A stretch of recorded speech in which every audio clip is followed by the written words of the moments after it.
we're about to move on to our next exciting keynote speaker. Very privileged to have him here with us today. Not only is he one of the finest talents that this country has produced in terms of being a lyricist, in terms of being a scriptwriter. He's won numerous awards in the past, the Hindi Academy Shalaka Award, the Sahitya Academy Award, the Padma Bhushan, before that the Padma Shri, 5 national awards for Best Lyricist, and 3 in a row. He's also a prolific social commentator.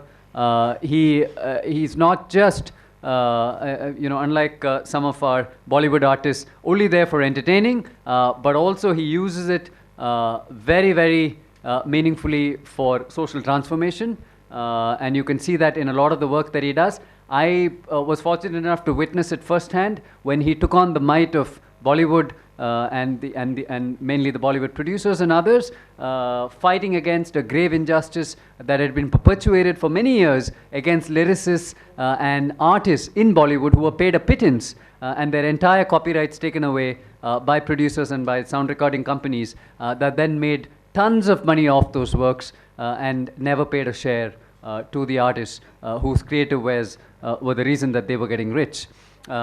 He fought single-handedly almost, was a lone warrior, changed the Copyright Act with the help of a very able lawyer who also happens to be here with us today, Amit Datta, who's a partner at Sai Krishna and Associates. And we were, yeah, you can come, please. Can you?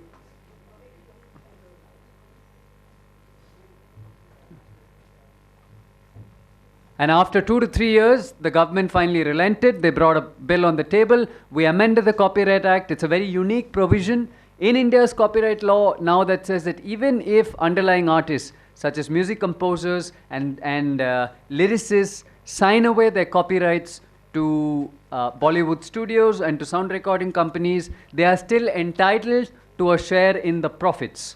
If you make profits outside of the regular commercial streams, if you make money off that music, you still have to pay underlying composers and lyricists a part of the proceeds that you make. So if you're, for example, T-Series, or you're one of the sound recording companies, you cannot just take away the rights and say, we paid you off and now we're not going to give you any share, especially when the music gets transferred to newer media, such as ringtones and various other things.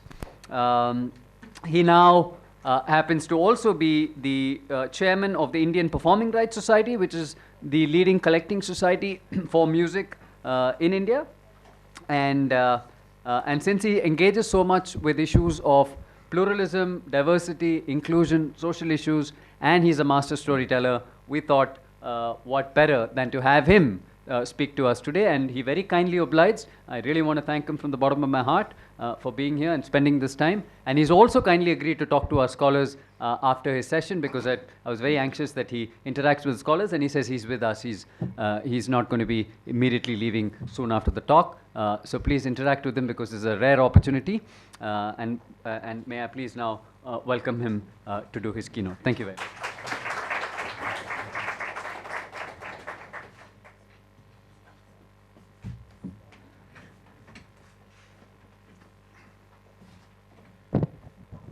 Thank you, Shabnath, for this kind and generous introduction. I'll try my best to come up to it. As a matter of fact, somebody has said, I don't remember who, but rather aptly, that everybody rises to the level of his inadequacy, perhaps today is my day. Somehow, I remembered that the title is Storytelling and Law. I mean, you don't need a psychiatrist to find out why. But I can talk like a lawyer or a judge can talk about a story and law within the court, the stories that unravel themselves in courts and so on and so forth, and how the law looks at these stories. But I'm not a lawyer. I don't know much about law, except that ultimately law is common sense. And I can tell you, and I will feel more comfortable talking about how law and story meet in the society. in history and what happens to stories and what happens to law. Plato has said many wise things, and one of them was that before talking about anything or discussing it, decide the meaning of the words. Now, there are two important words in the preposition. One is story, another is law. So what do we understand by story? Anything that is happening, any narrative, is it a story? There was a literary movement in Hindi literature some 30, 40 years back that some people had started writing. They said, why should we be straight-jacketed in a story? So they started writing a kahani. What is not a story? But the moment you say this is a story or this is a poem, it means there is something which is not a story. There is something which is not a poem. Otherwise, why would you point it out? So what is the definition of a story? Life goes on. Different things happen. Life is not linear. At the same time, many things happen which are not perhaps at least ostensibly related to each other. But then a storyteller picks up different incidents which relate to each other and completes a narrative which has a beginning, which has a middle. Now, middle has come from Aristotle. Aristotle was the person who said it is a narrative that has a beginning and a middle in the end. And all those incidents are edited which have nothing to do with this beginning or this end or the middle. So it is a kind of life well edited. That is a story. Now what is the middle? What is the beginning and what is the end? How can we have a narrative which is called a story without a sense of right and wrong, without a sense of fair and unfair, justice and injustice? Stories have happy ends, stories have tragic ends. What is tragic and what is happy? When the end is fair, just, that is happy. When it is unfair, unjust, it is tragic. What is the middle? And why do we need a middle in a story?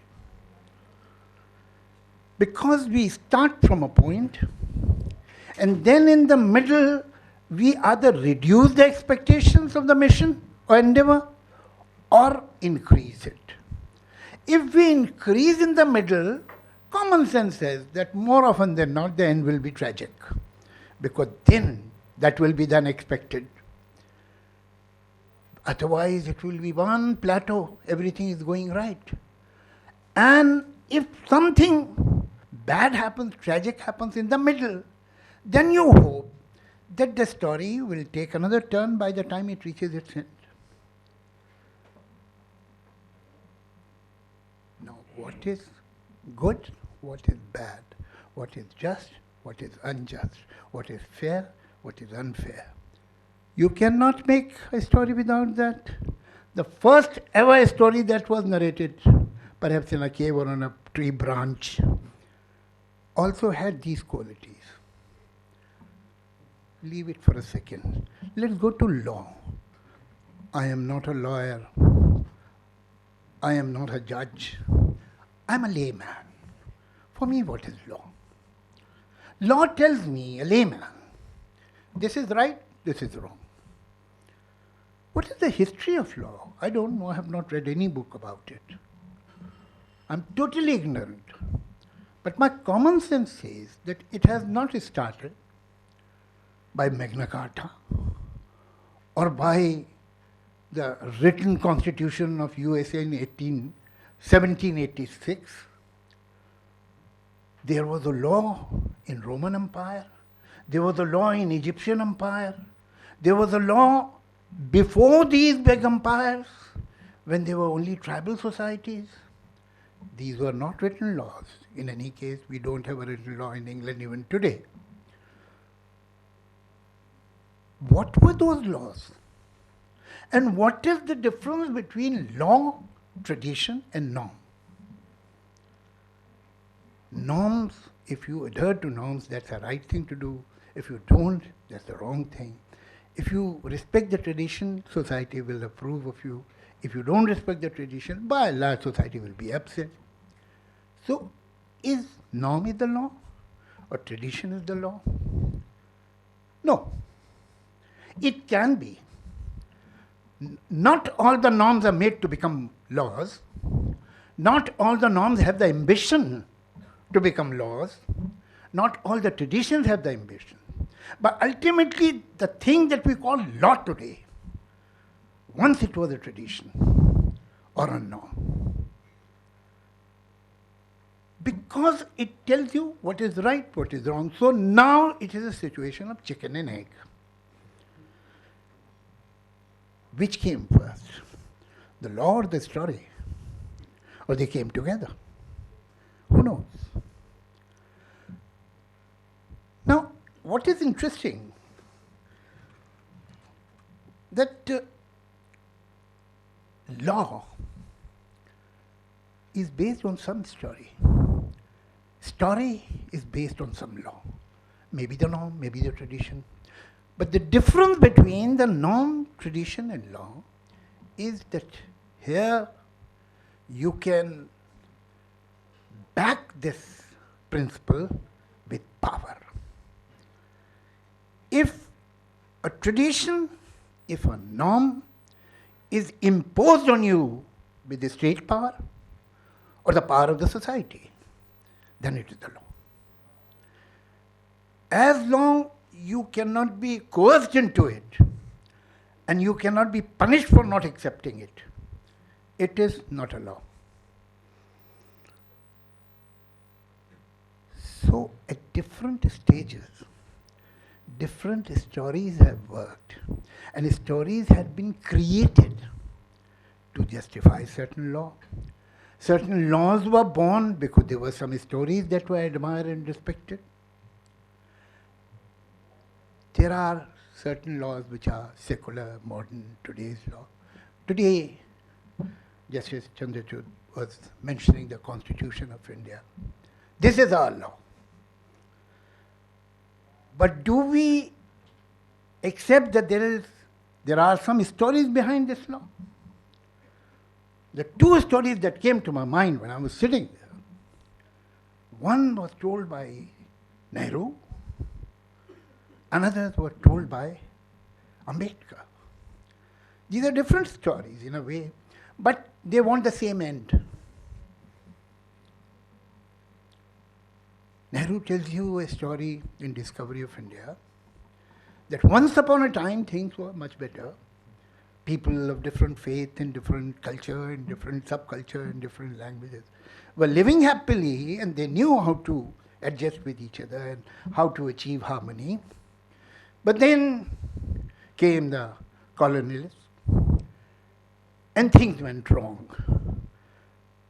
And now we have to achieve much more than what we have lost. This was the middle of the story, when the invader, the white man came, conquered us, and told us you are Hindus and Muslims. When for the first time you had to fill the form and give your caste. It was never so in India. And so on. Where you had to develop two versions of history. What is history? Stories. So you were given two versions of same story. One to this community, another to another community. And even today they are happy with those versions. They read the same stories even today and call others Macaulay ke bacche. While Macaulay has given the history that they read and believe in. But that is another story. So he, being an educated person, he had studied in Cambridge, so no, he was exposed to what was happening in Europe, and in USA, in different parts of the world, and USSR. So he wanted to imbibe all that is good there in those stories. Bring those norms, those incidents, those characters in the same story. And whatever we had good, that should also come. This was one story. Another story was different. For thousands of years, there were many people who were treated like subhumans. They were untouchables. They were exploited. They suffered humiliation, cruelty, injustice. But time has come.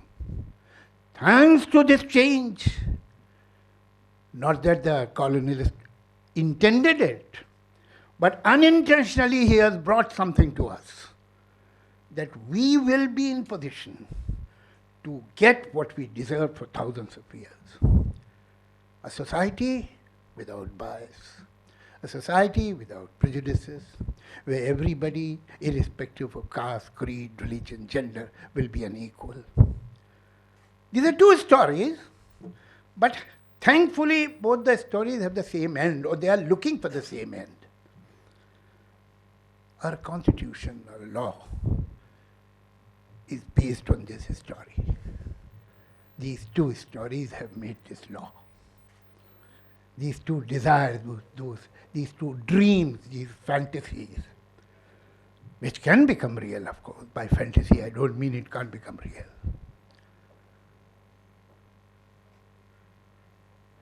But the most interesting, and if I may say so, most diabolic synthesis of story and law, or partnership of stories and law, is seen in religions. Religion is the best example of how law can use stories and how stories can use law to justify themselves. It is almost diabolic. Think of any religion, and for a second, remove all the mythology, all the stories of that religion. It will be so uninteresting, and so dull, and so drab, and so boring. They sell their stories, but under the garb of the stories comes the law, which is quite often not fair.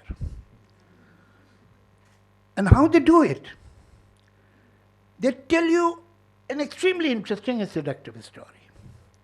They create a protagonist who is superb, superhuman, perfect. And you start admiring the person because he says wonderful things. He's always right. He is wisdom personified. He is humanity personified. And you keep on giving your belief, your faith. You surrender to this character of the story. Now, once you have surrendered, now they cash their chips. Slowly, those things enter which are not fair. Perhaps an ordinary person, if ordinary person would have told you to do this, you would have revolted.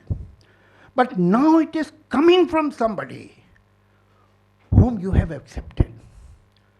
You have put your faith there. What is faith? What is the definition of faith? It's such a dignified word. Let us analyze it for a second. I believe that there is North Pole. Is it my faith? You believe there is South Pole. Is that your faith? Why it is not a faith? I'm sure that you have not seen South Pole and I have not seen North Pole. So why it is not my faith or your faith? Because you know you can confirm it. You have read books and people who have seen them, and you have no reason to doubt them. Common sense says that if Earth is round, obviously there will be two poles. So logic, witness, evidence, common sense are in favor of that. That is why you believe. It's not your faith. Faith is something which doesn't need any logic, any reason, any witness, any evidence, any rationale. Without all this, if you believe something, that is faith. I wonder what is stupidity? What is the difference? How do we draw the line between these two? It is the number of people that gives dignity to this stupidity. If I start believing that I have an uncle in South America who is a billionaire, I'll be stupid. But if 20 million people start believing in that South American uncle, it will be dignified. But then it will be a matter of faith. You can't question the uncle. Not possible. So it's the number of idiots that give dignity to that. That is what they do.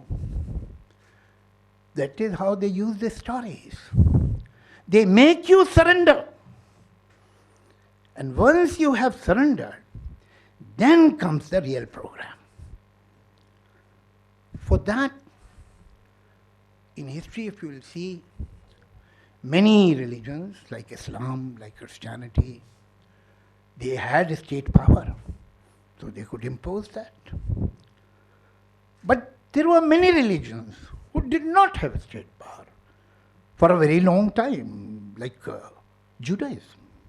I mean, it happened in 1948 that Israel came into existence, but before that they did not have any power. But that's all right. Because today, in societies where Muslims don't have state power, they have some kind of power. That is strange. If you tell a group of people that you are under siege, you are in danger, then whether this siege is real or totally imaginary or notional, the fact remains that you control these people. And you develop a power on them. You have a story. You don't have a state power, but you have brought them into a siege, and then you control them with those same very stories. It becomes as powerful as a state. That is how stories are used.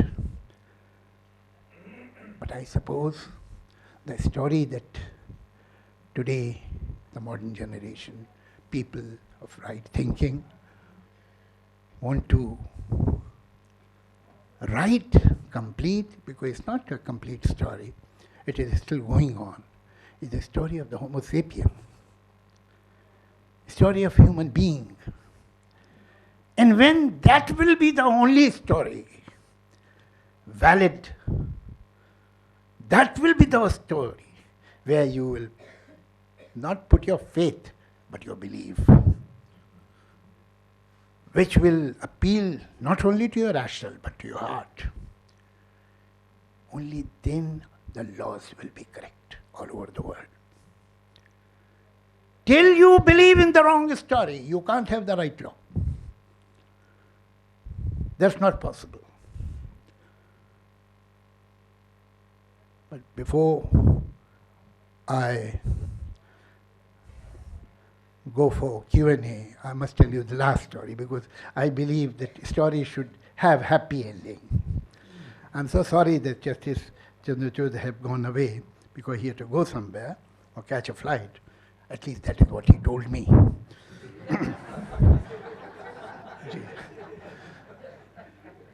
You know, we had written a story, Salim Saab and me, in 1971, 72. And we went to different directors, different producers, different actors. Nobody was willing to buy that story. Because we had a strange kind of a hero. Those were the times, most of you were not born, as a matter of fact. Those were the days of Rajesh Khanna, Mere Sapno Ki Rani Kab Aayegi Tu, of Lakshmikant, Pyare Lal and R.D. Burman. Every film used to have 7 songs, 8 songs.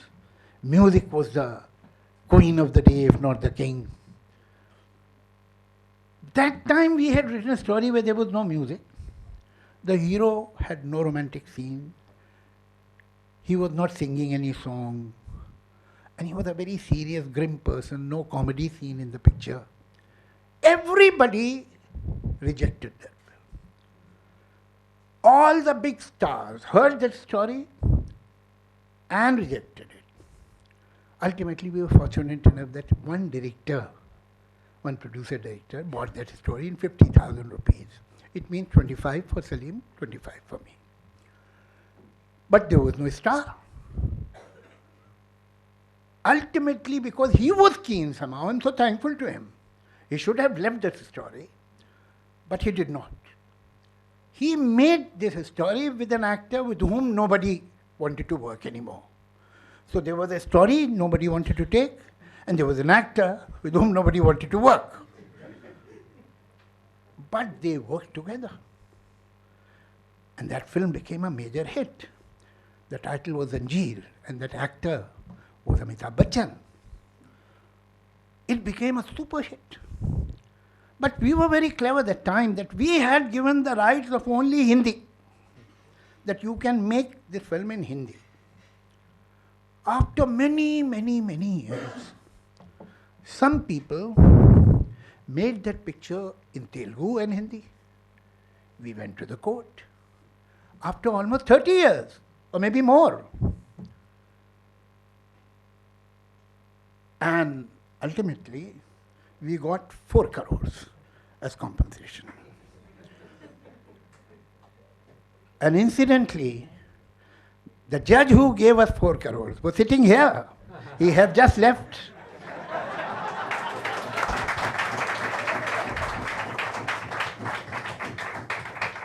Justice Chandrachud. He gave us 4 crores for that. So this is the happy ending of the story.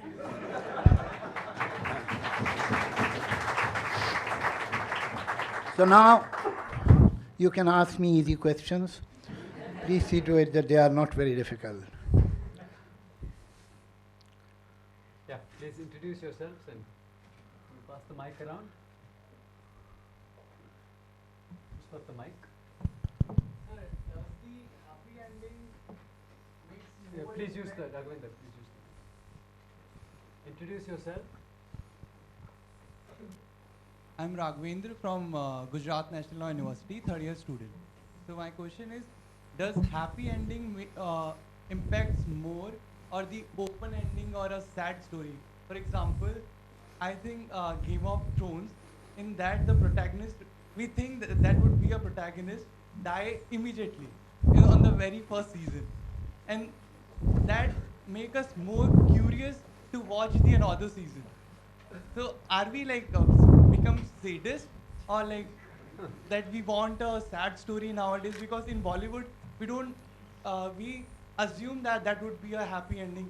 The guy would meet a girl and they'll marry eventually. So You call it happy ending? No, I just wanted to ask you.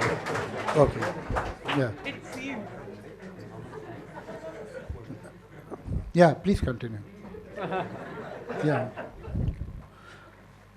First of all, sit down. I understand what you mean.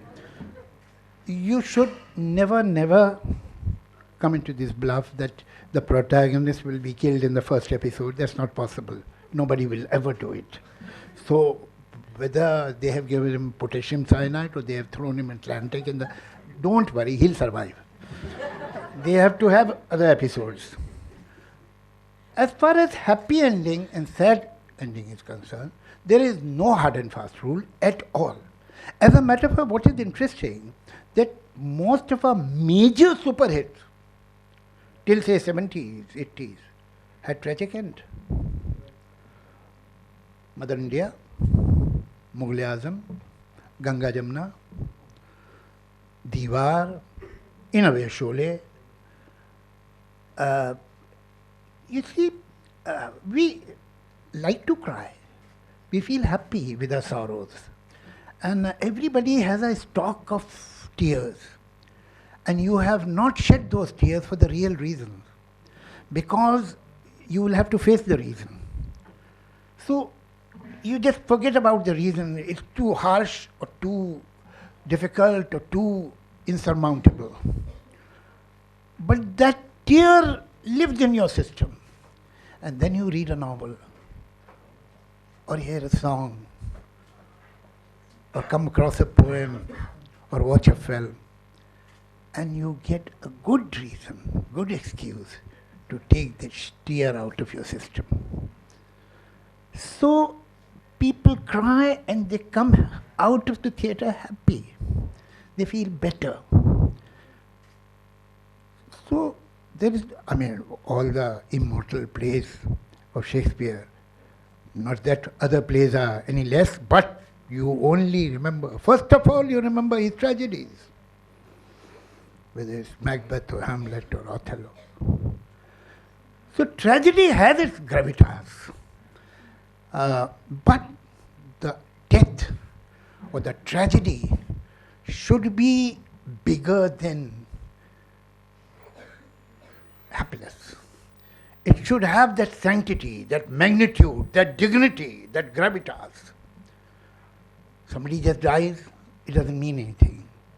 But the cause of death should be bigger than life.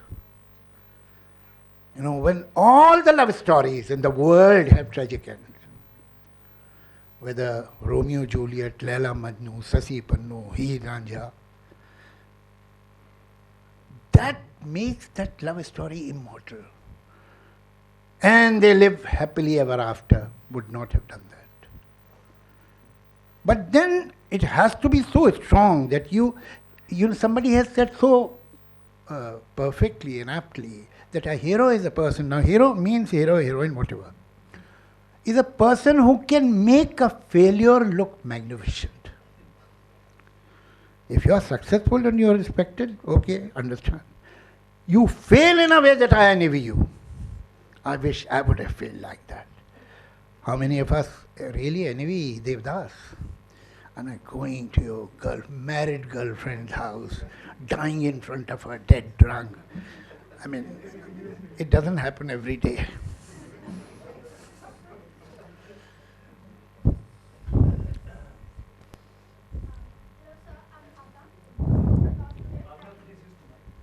Please use the mic. Hello sir, I'm Bhavna, a fourth year law student at Indraprastha University, Delhi. I'm an IDEA scholar. I would ask that in every story there is a happy ending and tragic ending, but it depends upon the perspective. Story of independence has a happy ending for us, but it has a tragic ending for Britishers, of course. So how one can figure out that is it a happy ending or a tragic ending? Thanks. I think that in any story, whether you are making about Zulus or Eskimos or Aborigines or Chinese or Americans or Germans or British or anyone, you are always on the side of the vulnerable, on the underdog. Whoever is the underdog in the story, you will be on that side. So that answers your question. Yeah, one question there. Can we pass the mic? He had brought the mic. I'm not here to pass the mic. I wanted to ask a question, sir. I'm Shravant. I'm a lawyer in the Supreme Court. Sir, we have a kind of a peculiar situation we face on Mondays and Fridays in Supreme Court. While we are narrating the case to the judge, it is similar to the situation what Bollywood faced while releasing Padmavat. There were a group of people who were ready to tear the posters apart and all. But after they watched the movie, they were like convinced, it's fine. It's absolutely fine. So taking the judge to that point is a big challenge because we get a narrow window of 30 seconds to 1 minute where we have to narrate a story of 30 years and take him to the point and say, yes, this is something I have to read a little more closely. Let's see. Now, here we have two sets of lawyers who try to do it and the other set of lawyers who get it done. And in that set of lawyers, there are a little margin of very narrow 2% or maybe 1% like also in your industry, you have some people who enjoy pin drop silence or 100% attention of the audience. What constitutes what maybe it can be called as charm or charisma? What constitutes that which you would have observed as an individual with vast experience? You would have met a lot of lawyers also otherwise. Maybe you could say Mr. Bachchan in the industry, when he speaks, a lot of people hear very carefully. So what constitutes that is what I was curious about. देखिए, मैं आपको एक शेर सुनाता हूँ जो अभी मैंने रिसेंटली सुना, and a young man has written that couplet. उसमें एक ही वर्ड है जो शायद अनफेमिलियर होगा आपके लिए. Sorry, that is Riyazat. ना, रियाजत कम्स फ्रॉम रियाज. जैसे आपने म्यूज़िक में सुना होगा ना कि पीपल डू रियाज, प्रैक्टिस, मेहनत करते हैं, सीखते हैं क्राफ्ट को. रियाज करना उसे कहते हैं ना. वो रियाजत का मतलब वही है. वो तो चली गई हैं, आप ही लोग सुन लीजिए. चलिए. तो ये नहीं देखते कितनी है रियाजत किसकी. ये नहीं देखते कितनी है रियाजत किसकी. लोग आसान समझ लेते हैं आसानी को. ये आसानी बड़ी मुश्किल से आती है. जो आपके जो लॉयर हैं,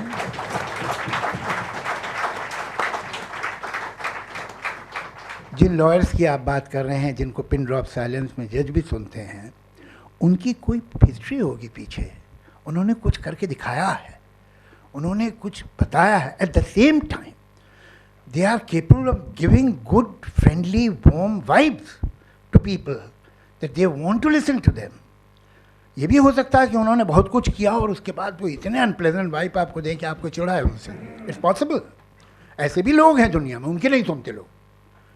तो ये तमाम बातें कि वो दोनों बातें हैं. ये एक अजीब खेल है ज़िंदगी का.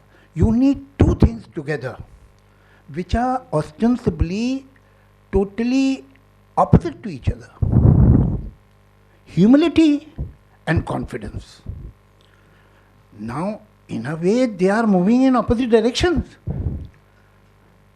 But you need both. Most of the people, an average person, doesn't have much self-confidence. He or she is willing to respect that person who has self-confidence. But at the same time, that self-confidence should not expose this person, should not make the person feel that, oh, I don't have it. And this person perhaps knows it.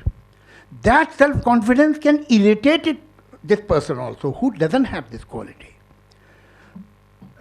So, whether you are a leader, whether you are a public speaker, whether you are a lawyer, whenever you are interacting with others, it is necessary that you should move between self-confidence and humility. And the moment that proportion will go wrong, if you are too humble, they will not listen to you. अरे इसे तो कुछ डरा ही हुआ है. If you are too confident, you will irritate them. इसका एक फाइनर balance है. वो बैलेंस जब तक रहता है लॉयर में, एक्टर में, स्पीकर में, लीडर में, पॉलिटिशियन में, तब तक वो अट्रैक्ट करता है. जिस दिन ये प्रोपोर्शन बिगड़ गया, उसके बिगड़ने के चांसेस बहुत आसान होते हैं. कॉन्फिडेंस कभी भी ज़्यादा हो सकता है, उसे कंट्रोल में रखना ज़रूरी है. ह्यूमिलिटी जाने में टाइम नहीं लेती और कॉन्फिडेंस आने में टाइम नहीं लेता. तो ये बैलेंस आप रखेंगे, then it will work.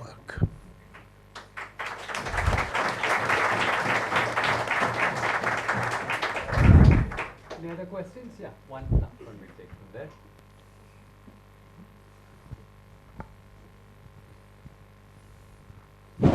Hello sir, my name is Afsar Raza. I am team leader Jharkhand chapter. The image which is basically portrayed by the movie like Damini or Tiranga, that the court has this Tariq pe Tariq. So can we expect some story from you that can be portrayed through the movie that could have a different perception of the people, so that like the mainly people they have towards different perceptions. They think that this happened in the court. So through movie we can just bring some changes. It can be done. आपको मैं एक ही consulate बैठिए consolation दे सकता हूँ कि it is not only the court, हम लोग सब कुछ गलत दिखाते हैं। तो ये अगर इससे आप कुछ बेटर फील करें तो कोई भी चीज़ सही नहीं होती। मैं अभी recently I was invited bye a medical college, उनका 50 ईयर्स थे, उस पर बुलाया, तो अब पता नहीं उनको क्या लगा, पेशेंट ही समझ के बुलाया होगा, डॉक्टर तो I told them that maybe you are a good medical college but you can't produce doctors the way we do. हमारा डॉक्टर तो पल्स देख के बता देता है मुबारक हो ये माँ बनने वाली है। सोते हुए बच्चे को, देयर वाज अ फिल्म, उसमें वो बच्ची जो बाद में बड़ी होकर आशा पारिक बनी, तो बैठी हुई थी, सो रही है और बाप कर्नल है। अब आप अगर कर्नल है हिंदी पिक्चर में तो रात के 12 बजे भी पूरा यूनिफॉर्म पहने, सारे मेडल कलर्स लगा के घर में घूमते हैं। तो द डॉक्टर कम्स और डॉक्टर को कर्नल डॉक्टर कहता है, उसे कर्नल कहता है। तो डॉक्टर मेरी बच्ची को बचा लो, तो दे टेक हिम इनसाइड, और वहाँ पर वो छोटी बेबी आशा पारिक सो रही है। तो he looks at her, feels her pulse, the girl is still sleeping, he gets up and start going. तो रोकता है, डॉक्टर कहाँ जा रहे हो? तो जवाब देता है, इस बच्ची को दवा की नहीं, माँ के प्यार की ज़रूरत है। तो पल देख के माँ का प्यार बता सकता है, आप लोग क्या करेंगे? ऐसे ही हमारे जो कोर्ट सीन है उसमें पहले तो जज जो है वो आर्डर आर्डर कहना बंद करे। मेरा प्रॉब्लम है आर्डर आर्डर, तो एक तो वो आर्डर ना बोले, दूसरे है कि जो पूरा प्रोसेस है हमारे यहाँ कोर्ट का, तो हमें जो विटनेस भी आते रहते हैं और वो भी चलता रहता है, क्या बोलते हैं उसे, what is the word for it, जो क्रॉस एग्जामिनेशन भी होता है और जज आर्ग्यूमेंट भी करते, दोनों साथ में चलता है, ये अलग अलग नहीं होता। इसलिए कि अगर सारे विटनेस बुला लिए और फिर हमने आर्ग्यूमेंट शुरू किया तो ऑडियंस भूल ही जाएगी कि उसने क्या कहा था, तो साथ ही साथ में दोनों काम होते हैं। अभी तो बहुत बेटर हो गया है। देयर वॉज अ टाइम, कभी देखना ब्लैक एंड वाइट पिक्चर है, कोर्ट में जितनी औरतें आती थीं उसमें विटनेस बॉक्स में, वो देवी होती थी, शकुंतला देवी, सरला देवी, Nirmala Devi, every woman had surname देवी। और जितने आदमी आते सब बाबू होते थे। अशोक बाबू, क्या बता सकते हैं प्रकाश बाबू के खून के वक्त आप कहाँ थे? तो all of them were babu and all of them were devi. तो चलो कम से कम इतना तो कम हो गया, अभी बाबू और देवी ड्रॉप हो गया है। तो वैसे क्या है, सिनेमेटिकली ये प्रॉब्लम हो जाता है ज़रा कि आप आर्ग्यूमेंट और विटनेस अलग कर दे तो इंडियन ऑडियंस का इतना कहाँ वो स्पैन होगा, टेंशन स्पैन, हाँ रील नंबर 6 में तो इसने कहा था, नॉट पॉसिबल। तो कुछ तो उन्हें बेचारों को डिस्टॉर्ट करना पड़ता है, लेकिन it can be much more realistic than what we have. There are some good film made even in 60s, the film Kanoon आप देखिएगा, although the end was a kind of a cop out, मगर throughout बहुत अच्छी थी वो। It was a well made film and a very well written film. So at this happy note we shall part to meet again.